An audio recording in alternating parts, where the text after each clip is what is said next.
Have you ever stopped to think about that piece of paper or that number on your screen that we call money? How did we get here? What did people do before cash, cards, and crypto? Let's take a quick trip back in time. Thousands of years ago, there was no money. If you were a farmer with a surplus of grain and you needed a new pair of shoes, you had to find a shoemaker who just so happened to need grain. This was called barter. You'd trade your goods directly for their goods. It sounds simple, but imagine the chaos.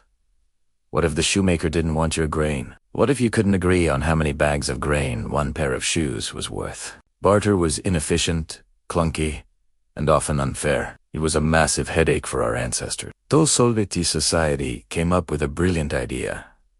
Commodity money. These were items that everyone agreed had intrinsic value. Think shiny shells on a coastline, blocks of salt, which was incredibly valuable for preserving food, or precious metals like gold and silver. This was a huge step up.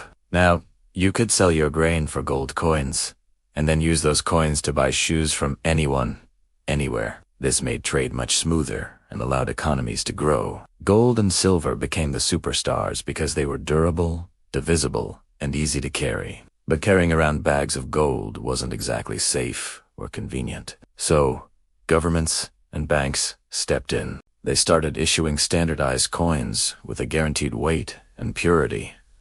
Then came an even bigger leap: paper money. This was essentially an IOU from a bank or government, a promise that you could exchange this piece of paper for a certain amount of gold or silver. At first, people were skeptical. A piece of paper for my valuable goods. It seemed crazy. But the convenience was undeniable, and paper money quickly became the norm, making large-scale commerce possible. Now, look at where we are today. We've moved from physical cash to digital numbers on a screen. When you tap your card or phone, no physical money changes hands, yet value is transferred instantly. This brings us to the latest chapter in this incredible story. Just like people were skeptical of paper money, many are now scratching their heads about digital currencies like Bitcoin. But understanding this long history helps us see the pattern. Every evolution from barter to coins to paper to digital was about making transactions more efficient, secure, and accessible. Cryptocurrency is simply the next logical step in this journey, an attempt to create a decentralized, global form of money for the internet age. By seeing how money has evolved from a sack of grain to a line of code, we can better understand the financial world we live in today. It helps us appreciate the value of our digital dollars and make smarter decisions about our financial future. This isn't just a history lesson.